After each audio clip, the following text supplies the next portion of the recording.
I've found someone better. Taking half of everything, including your grandmother's inheritance. Don't bother calling. I've already moved in with Jessica. The lawyers will contact you about the divorce proceedings. I read the handwritten note 3 times before the words fully sank in. My hands trembling as I clutched the crumpled paper, the ink smudging slightly under my fingertips from the sweat of shock. The kitchen in our Charlotte, North Carolina home felt unnaturally vast and hollow, the silence echoing off the white subway tiles like a mocking whisper, broken only by the distant hum of the refrigerator that suddenly seemed too loud in the absence of our usual morning chatter. The stale smell of last night's coffee lingered in the air, a bitter reminder of the routine we'd shared for years, now shattered in an instant. My name is Martha Thompson, and at 37, I thought I had it all figured out as the owner of Lumina Pharma Solutions, the pharmaceutical research company I'd poured my soul into building over the past 12 years, turning late nights and endless grant applications into a thriving enterprise that developed life-saving treatments for rare diseases. Trevor, my husband of 8 years, had always positioned himself as my rock, the one who handled the bills while I chased breakthroughs in the lab. But now, staring at that note, I realized how blind I'd been to the cracks in our foundation. Trusting him with our finances, with the details of my grandmother's inheritance, it all felt like a cruel joke now, one that left a metallic taste of betrayal in my mouth. As I moved through the house, my footsteps padding softly on the hardwood floors that we'd refinished together just last summer, I catalogued the devastation. Drawers yanked open in the living room, cushions tossed aside on the couch where we'd binge-watched shows on lazy weekends, and in his office, the safe gaped wide like a mocking grin. Its contents vanished. Our joint bank accounts, which I'd checked on my phone with growing dread, showed zeros where there should have been security.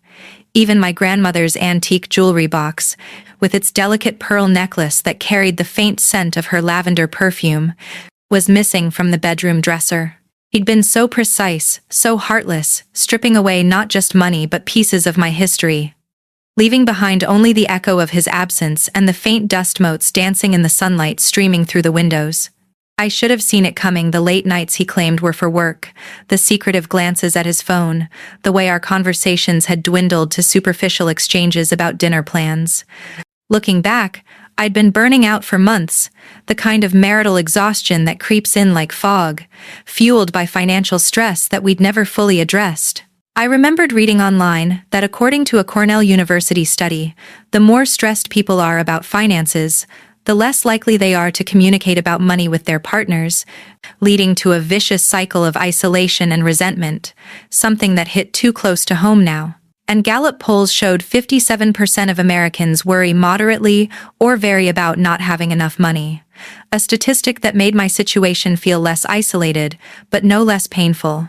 Women, especially, face higher rates of burnout in marriages due to societal expectations, as a BMC Women's Health study highlighted, with mean marital burnout scores around 55 out of 147 among surveyed women, often tied to unequal emotional labor and financial pressures.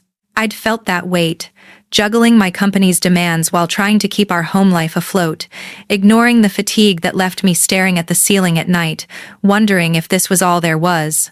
Trevor had even accused me once, in a heated argument last year, of financial infidelity, when I'd set aside a small bonus for lab equipment without telling him first, projecting his own guilt perhaps. Much like those Reddit AITA stories I'd scrolled through during sleepless nights, tales of spouses hiding affairs behind accusations of hidden savings, only for the truth to unravel in divorce courts, where assets were clawed back through legal savvy. The irony burned now. He'd been the one scheming, while I'd been too trusting, too worn down to question. But as I stood there, surveying the chaos, something shifted inside me. Instead of the tears I expected, or the collapse into despair that my burnout had primed me for, a cold smile tugged at my lips, starting small but spreading like ice through my veins, chilling the hurt into resolve. Trevor thought he knew me inside out, my finances, my vulnerabilities, even the depth of my grandmother's legacy. He'd probably spent months plotting this, maybe years.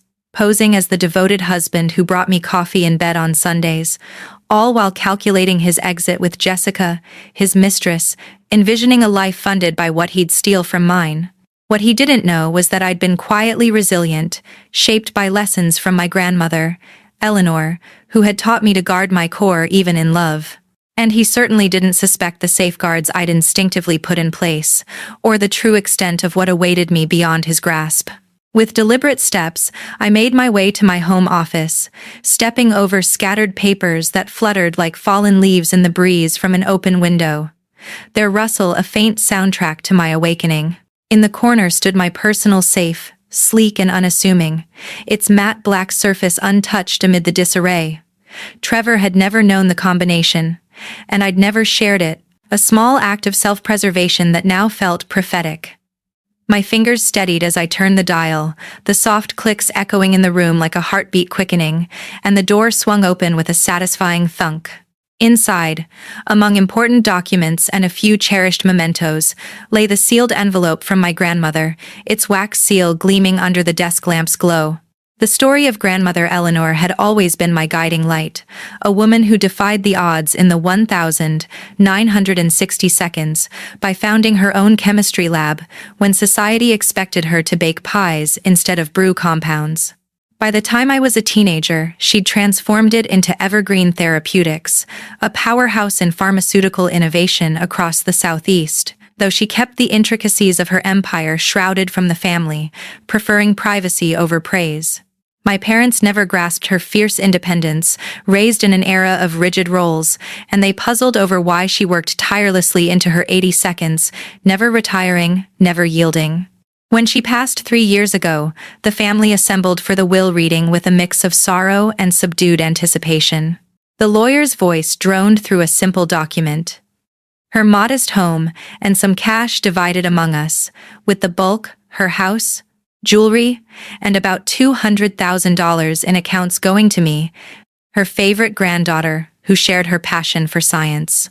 Trevor had beamed at the news, his eyes lighting up as he suggested investing it in real estate or expanding Lumina Pharma Solutions, peppering me with questions about her business acumen that I'd mistaken for genuine interest. Now, in hindsight, it was clear he'd been probing, measuring the pot he planned to raid, much like those YouTube revenge tales where husbands embezzle from family funds only to face nuclear fallout through exposed affairs and legal takedowns. But grandmother had seen through people like him long before I did. 6 months before her death, she'd pulled me aside during a quiet afternoon in her blooming garden, the air thick with the scent of roses and earth, the sunset casting a golden hue over her weathered face. We sat on her wrought iron bench, sipping herbal tea that tasted of mint and wisdom, and she handed me that envelope with a knowing smile. "Martha," she'd said, her voice steady despite her frailty, eyes sparkling with that old mischief. "There are 2 kinds of people in this world. Those who build their own fortunes through grit and integrity, and those who lurk in the shadows, waiting to siphon off what others have earned. I've watched you carve your path with the same fire that drove me, and I know which kind you are. But life has a way of testing us, revealing wolves in sheep's clothing." She instructed me not to open it until after her funeral, and only when I truly needed what lay inside a moment of crisis that would demand my full strength. I'd tucked it away in the safe, honoring her wishes, even as our marriage's subtle strains mounted, the burnout chipping away at my spirit. Lately, I'd even considered joining an online support group, like those on Reddit for women healing from marital fatigue and betrayal, where stories of empowerment through therapy and community echoed my own budding resolve. Experts from sites like Verywell Mind advise starting with individual therapy to process betrayal trauma, practicing self-compassion, and connecting with support networks to rebuild trust in oneself steps. I now mentally noted as I held the envelope, its weight heavier than paper should be, promising secrets that could redefine everything. As I traced the wax seal with my thumb, feeling the imprint of her signet ring, a thrill of anticipation mixed with the ache of loss, hinting at revelations that Trevor could never have imagined, contents that might just turn his theft into the biggest miscalculation of his life. The envelope felt unnaturally heavy in my hands, as if it carried not just paper, but the weight of untold secrets, and my grandmother's unyielding spirit. The thick cream stalk, slightly textured under my fingertips, still bearing the faint aroma of her garden roses that she'd pressed into her stationery. I hesitated for a moment, my breath catching in the quiet of the office, the only sound the distant tick of the wall clock marking time like a metronome to my racing heart, before I broke the wax seal with a soft crack that echoed like a door unlocking in my soul. Inside, 3 documents slipped out. A second will, crisp and official with notary stamps that gleamed under the lamp. A personal letter in her elegant, looping handwriting that felt intimately familiar. Each stroke of the pen, a caress from beyond. And stock certificates for Evergreen Therapeutics, their embossed edges sharp and promising. "My dearest Martha," the letter began, the words blurring slightly as my eyes welled not with sorrow for her loss, but with a surge of gratitude and fury intertwined. "If you're reading this, then circumstances have forced you to need the truth about our family's real inheritance. I've watched you build Lumina Pharma Solutions with the same determination and integrity that guided my own career, pouring late nights into breakthroughs while balancing a marriage that, from afar, raised my concerns. Trevor has always struck me as the kind of man who measures love in dollar signs. His questions about my business ventures, less curiosity and more calculation, and I fear that someday his greed might overcome whatever affection he holds for you, or perhaps it already has." As I read on, her words pierced the fog of my betrayal, explaining that the will read at her funeral had been a deliberate decoy, a clever ruse to observe how the family and outsiders like Trevor would react to what they perceived as her modest estate, testing loyalties without exposing the true wealth she'd amassed. The real will, this one in my hands, witnessed and ironclad, unveiled a legacy far grander. She'd never sold Evergreen Therapeutics upon retiring, as we'd all assumed, but had steered it through a labyrinth of holding companies and trusts, allowing it to flourish quietly into a valuation exceeding expectations. The stock certificates granted me 65% ownership, now worth over $15 million, based on recent market surges in pharmaceutical innovations, and she'd established a separate trust fund that had grown to $8 million through savvy investments, accruing interest like a silent guardian. "This wasn't just money. It was freedom," she wrote, "designed to ensure you have the independence to make choices unburdened by anyone who might seek to control you through finances. I've seen too many women trapped in unhappy marriages because they believed they couldn't afford to leave. Statistics bear this out, with surveys showing that money stress keeps many in unfulfilling unions, like the CNBC report highlighting how financial worries trap a significant number of women, with 65% citing money as their top stressor compared to 52% of men, often leading to delayed or avoided divorces. And a Newsweek poll revealed that 18% of people in unhappy marriages view divorce as utterly impossible due to economic constraints, a reality I've witnessed in friends who withered under such chains. Remember, my dear granddaughter, that the best revenge against someone who underestimates you is to exceed every expectation they ever had. Rise not in spite, but in spite of them, building a life so luminous that their shadows fade away. Her strategy was masterful, the decoy will serving as a shield against greedy relatives who might contest or harass, a veil over my inheritance to protect me from predators, and a litmus test for character. Trevor's eager suggestions to invest the modest sum, proving his true colors, much like those Reddit AITA stories I'd stumbled upon during late-night scrolls when marital doubts first crept in. Tales of spouses accusing partners of financial infidelity over hidden savings, only for the accuser to be exposed as the cheater, embezzling or affair-bound, leading to satisfying divorces where assets were reclaimed through legal nukes like forensic accounting and no-fault filings. One story mirrored mine eerily. A wife buys a personal item with her own funds. Husband rages about secrecy, but investigation reveals his affair and siphoned joint accounts, ending in her walking away, empowered, sharing updates on how therapy helped her heal. It validated my churning emotions, making me feel less alone in this storm, prompting thoughts of joining those online communities myself. Reddit forums like r divided by divorce or r divided by infidelity, where survivors swap stories of rebirth. As the betrayal trauma sank deeper, a raw ache in my chest like a bruise blooming, I recalled advice from therapists on sites like Verywell Mind and Affair Recovery. Start with individual counseling to process the shock, practicing self-compassion by journaling the pain without self-blame, and engaging in empathy-building exercises like mindful listening to your own needs first.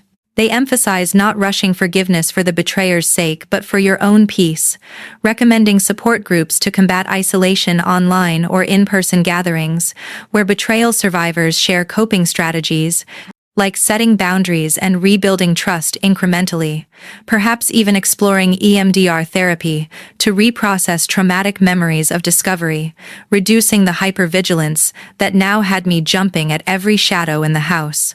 Brightside. Me echoed this, with articles on forgiving for personal growth, prioritizing safety by securing finances immediately, and drawing inner strength from family betrayals turned triumphs. These insights fueled my resolve. Trevor's theft had wounded me, but it wouldn't define me. I'd emerge not broken, but forged anew, perhaps scheduling that first therapy session tomorrow to unpack the layers of hurt. Setting the letter down, the papers rustling softly like whispers of encouragement, I examined the legal documents more closely. The fine print, a fortress of clauses, ensuring these assets remained separate, untouchable by marital claims. The reality washed over me in waves. Trevor had schemed for scraps, oblivious to this empire, his note claiming half of everything, now laughable, a misfire in his calculated betrayal. My own safeguards amplified it, while he'd raided joint accounts. My business holdings at Lumina Pharma Solutions separate and thriving at around $4 million in assets from recent patents on targeted therapies remained hidden from his grasp. A quiet victory born of instinct. He'd fixated on the inheritance decoy, underestimating my acumen, but now, with this revelation, his plan would crumble spectacularly. Heart pounding with a mix of vindication and strategy, I reached for my phone, the cool glass steadying my tremble, and dialed my lawyer, Patricia Williams, a sharp-minded ally who'd handled my company's contracts for years. The line rang twice, each tone building anticipation, before her voice cut through, warm yet alert. "Martha, everything all right? You sound different." Trevor left me. I said, my words even, laced with that cold resolve. Cleaned out the joints, took the jewelry, moved in with Jessica. But that's not all. I've found something from grandmother that changes the game entirely. I need you here now. Within the hour, Patricia arrived, her heels clicking purposefully on the entry tiles, briefcase in hand, her expression shifting from concern to intrigue as she settled at the kitchen table, the same spot where Trevor and I had shared countless meals now repurposed for justice. She adjusted her reading glasses, the frames glinting under the pendant light, and pored over the documents, her eyebrows arching with each revelation, the pages turning with a whisper that heightened the drama. "Martha? This is extraordinary," she murmured, setting them down with care, her eyes meeting mine with a gleam of professional excitement.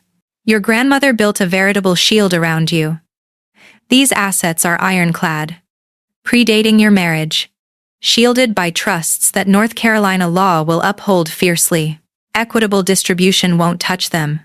Trevor's claims evaporate. And with your business accounts separate, he's grabbed mere crumbs, perhaps 5% of your true worth at best." I nodded, the surreal power settling in, but as she leaned forward, her voice dropping conspiratorially, "There's more we need to discuss about Trevor's actions, irregularities that could turn this from divorce to something far more consequential." A hint of revelation in her tone that left me breathless, wondering what deeper deceptions she was about to unveil, the air thick with the promise of impending reckoning. Patricia's words hung in the air like a charged promise, her eyes locking onto mine with that strategic intensity I'd come to rely on during our professional dealings. the kitchen light casting a soft glow on her silver-streaked hair as she adjusted her glasses perched precariously on the bridge of her nose, ready to dive deeper into the fray. "Tell me everything," she urged, her pen poised over a fresh legal pad, the scratch of it against the paper, a rhythmic underscore to my unfolding tale. I recounted the note's cruel brevity. The ransacked rooms with their lingering scent of Trevor's cologne mixed with the dust of disturbance, and how his betrayal had ignited not just pain, but a fierce clarity, drawing from the well of my grandmother's wisdom. As we spoke, she nodded thoughtfully, her fingers tapping lightly on the table, absorbing the details of the envelope's revelations. The hidden stocks in Evergreen Therapeutics, the burgeoning trust fund, all shielded by premarital trusts that made them as untouchable as a fortress. "Martha, do you grasp the full scope here?" she asked, her voice a blend of awe and assurance, leaning forward so the laptop screen's blue glow illuminated her features like a strategist plotting victory. "Your grandmother's setup is a masterpiece. These assets predate your marriage by years, structured through irrevocable trusts that North Carolina's equitable distribution laws can't pierce. Trevor can't lay a claim to a single cent. It's not marital property. Never was. And with the decoy will's genius, you've been protected from exactly this kind of predation." I felt a surge of empowerment wash over me, the kind that comes from realizing you're not the victim he painted you to be. But as we delved deeper, I revealed more. There's my business side too. Lumina Pharma Solutions has always kept separate accounts, assets totaling around $4 million from recent drug trial successes and patents, things Trevor never had visibility into because I handled the corporate finances myself. Patricia's eyes widened, a grim smile forming as she jotted notes furiously, the pen's ink flowing like the tide turning in my favor. "So he's absconded with what he thinks is half, but it's barely a sliver, maybe 5% of your net worth? That's not just miscalculation, it's hubris."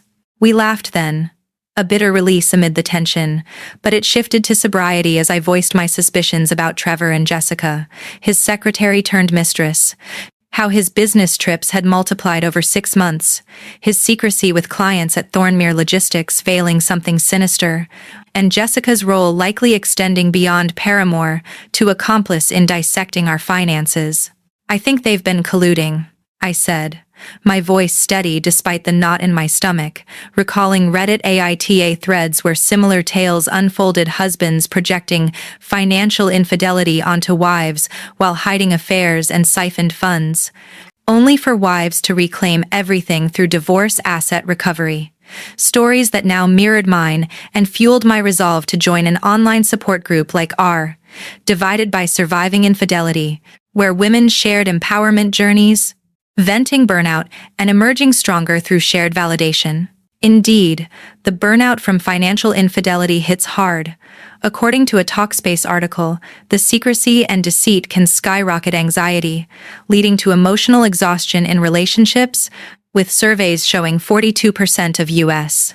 adults admitting to such acts per Kiplinger, and 38% viewing it as bad as physical cheating, per Bankrate stats that made my marital fatigue feel painfully common, the unequal load of trust and labor wearing me down until this breaking point. Patricia's expression darkened, her hand pausing mid-note. "If that's the case, we're looking at more than divorce fodder. This could be fraud, embezzlement even. What he did with the joint accounts, withdrawing without consent amid premeditation, crosses into criminal territory." We weighed options, a quiet divorce letting him unravel naturally, or proactive pursuit of justice. "I want the latter," I declared, the words tasting like reclaimed power. "Legally, thoroughly, show him the cost of underestimating me." She approved with a nod, outlining steps.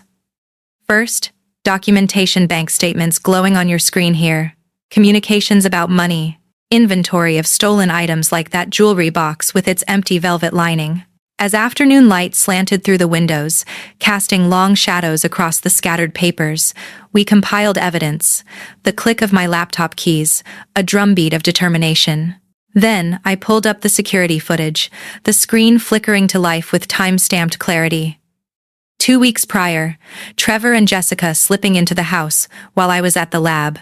their figures grainy but unmistakable as they rifled through my office drawers and bedroom, her laughter a silent betrayal on the mute video, the timestamp ticking like a countdown to their downfall. "This is gold," Patricia breathed, replaying the clip, the audio faint but capturing whispers about accounts and inheritance, clear breaking and entering, unauthorized access, compounding the theft into a web of violations. "He brought her in without permission. Let her paw through your privates. That's not just infidelity, it's actionable crime." As we built the case, my mind wandered to healing ahead, inspired by Verywell Mind's advice on rebuilding trust after betrayal, validating your pain first, having open dialogues, even if internal for now, listening to your own needs, and setting boundaries to rebuild slowly. I pondered applying it to self-trust, forgiving my blindness for growth's sake. A fair recovery echoed this, suggesting asking permission in interactions to restore control, a tip I could use in future relationships, while Brightside, me's empowerment stories of turning family betrayals into inner strength resonated, urging prioritization of well-being through support networks. Joining that Reddit group felt like a step toward that, connecting with others who'd navigated financial abuse to burnout and beyond, sharing therapist-recommended practices like journaling triggers and practicing empathy toward oneself to heal trauma. By evening, as Patricia gathered files into her briefcase with a satisfying snap, the room filled with the aroma of fresh coffee I'd brewed to fuel us. I felt a profound shift from shattered to strategist, empowered by evidence and legacy. "I'll file the complaint tomorrow, start divorce papers. With this, we can argue for full asset retention as restitution," she said, standing to leave, her handshake firm and reassuring. As the door clicked shut behind her, leaving me in the settling dusk, my phone buzzed on the table, an unknown number flashing, hinting at revelations yet to come that could shatter Trevor's world even further, my heart quickening with anticipation of the storm about to break. The phone's insistent buzz cut through the evening hush like a siren, the screen lighting up with an unfamiliar number that sent a prickle up my spine, the vibration rattling the wooden table as if echoing the unrest in my chest.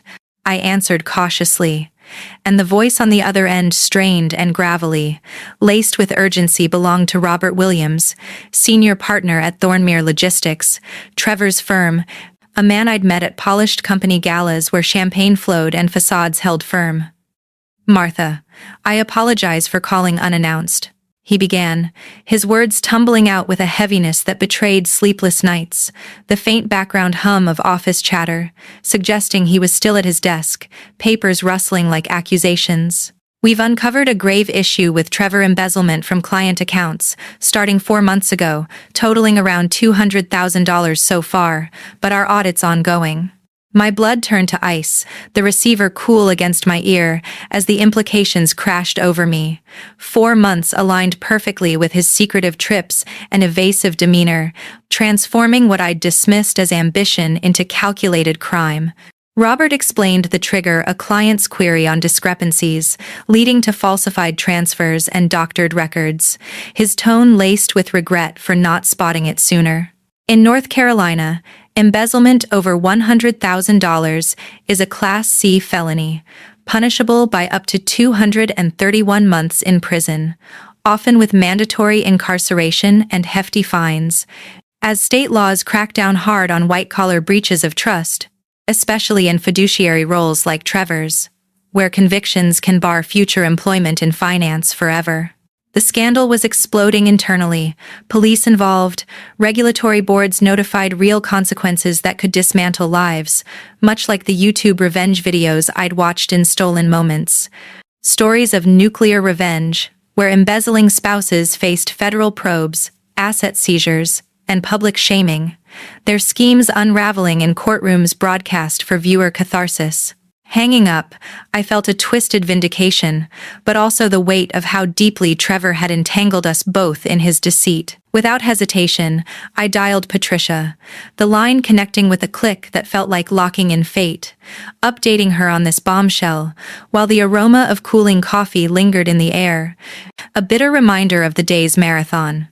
"This elevates everything," she said, her voice sharp and animated through the speaker, the faint tap of her keyboard underscoring her quick mind at work.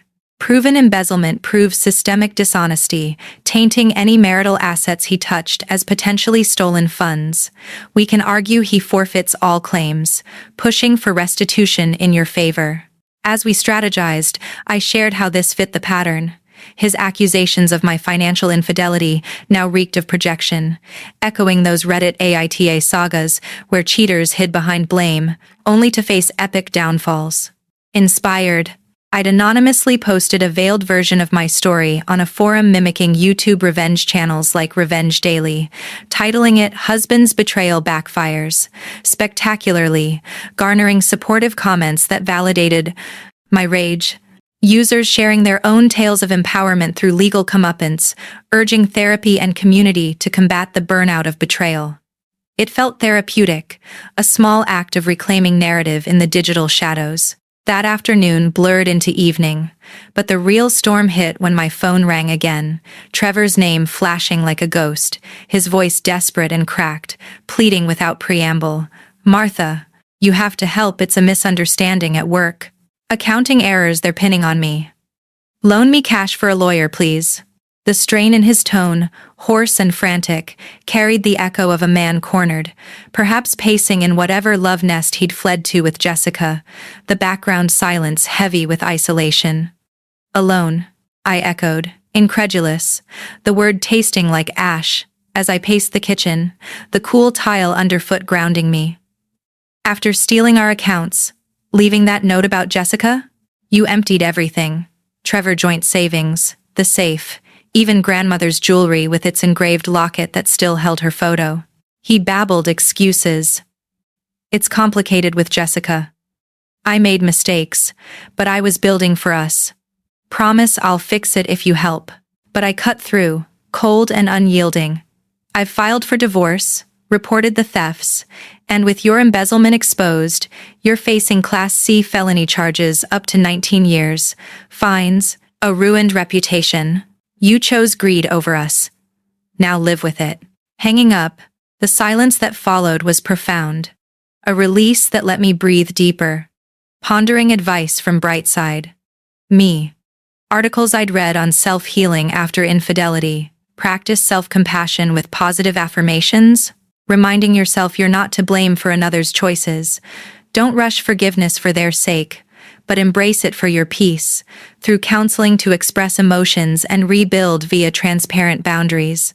They'll hold dual truths, acknowledging the hurt without reducing life to one betrayal, and prioritize well-being by accepting reality as it is, forging ahead with therapy or support to mend the inner wounds. It resonated. Forgiving Trevor wasn't about absolving him, but freeing myself from the chains of resentment, a step I'd take in time, perhaps starting with that online group where stories like mine turned pain into power. 3 weeks later, the Charlotte courthouse buzzed with chaotic energy, the murmur of voices blending into a low hum, the sharp scent of polished wood and stale coffee permeating the marble halls, footsteps echoing like judgments as I navigated to the courtroom. Patricia at my side, her briefcase thumping rhythmically. As a victim in the embezzlement case, my presence was strategic, a front-row seat to consequences unfolding. Trevor appeared in handcuffs, a shadow of his former self, hair unkempt, suit wrinkled like discarded plans, eyes hollow and darting until they met mine, pleading silently across the room amid the shuffle of papers and muffled coughs. The prosecutor detailed charges: embezzlement, now at $300,000, plus fraud, theft, breach of fiduciary duty, Class C felonies carrying severe penalties under NC law, including prison terms that could stretch to decades, restitution orders, and professional disbarment, real-world fallout that destroyed careers and families alike. Jessica, too, faced accomplice charges, her role in forging documents sealing her fate, potentially 3 years or more, her once bright future dimmed by association. Trevor entered a not guilty plea through his harried lawyer, voice lacking conviction amid the judge's gavel cracks. Bail denied due to flight risk, the room's tension thick as he was led away, chains clinking softly. Exiting into the sunlight, the weight lifting like shedding old skin, I called Patricia. Free at last, truly free. The divorce accelerated, my assets secured as compensation. But as the trial date loomed, whispers of more evidence surfaced: client testimonies, digital trails that could extend sentences further, leaving me wondering if Trevor's plea deal whispers or courtroom battles would deliver the final, shattering verdict. The uncertainty, a thrilling edge to my newfound horizon. The divorce proceedings wrapped up with a swiftness that felt almost merciful after the whirlwind of revelations. The judge's gavel echoing in the courtroom like a final punctuation on 8 years of misplaced trust, granting me full retention of all marital assets as restitution for Trevor's theft and fraud, his criminal charges painting him as the architect of his own downfall. With the embezzlement evidence stacking against him, client funds siphoned to fuel his escape with Jessica. The court saw no equity in his claims, especially once Patricia unveiled how my grandmother's trusts and my separate business holdings at Lumina Pharma Solutions remained pristine and protected, leaving him with nothing but regrets and mounting legal bills. As the papers were signed in Patricia's office, the ink drying under the fluorescent hum of overhead lights, I felt the last tendrils of our shared life dissolve, replaced by a profound sense of liberation that washed over me like a cool breeze on a stifling day. In the months that followed, I channeled that energy into Lumina Pharma Solutions, the lab bustling with renewed vigor, the sharp scent of chemicals mingling with the whir of centrifuges and the animated chatter of my team as we pushed forward on innovative treatments for chronic illnesses, securing new grants and partnerships that expanded our reach exponentially. The company thrived as if mirroring my own resurgence, revenues climbing 40% in the first quarter alone from breakthrough patents on personalized medicine, turning what could have been a period of mourning into one of triumphant growth. The glow of computer screens reflecting off white lab coats in late-night sessions that no longer felt like burdens, but badges of my independence. Personal growth came in waves, subtle at first, but building to a crescendo. I dove into therapy, attending weekly sessions where I unpacked the layers of betrayal, trauma, learning from experts on sites like Verywell Mind that rebuilding after infidelity involves intentional steps like cognitive reframing to challenge self-doubt and mindfulness practices to anchor in the present, empowering me to forgive, not for Trevor's sake, but for my own healing, as Bright Side, Me. Articles reinforced. Prioritizing self-care through boundary setting and gratitude journaling to transform pain into purpose. Over time, these tools fostered a long-term empowerment that reshaped my worldview. I joined an online support group inspired by those YouTube revenge channels, sharing anonymized snippets of my journey and drawing strength from others' stories, realizing I wasn't alone in emerging stronger. Statistics bolstered this too, according to research from the Greater Good Science Center at UC Berkeley.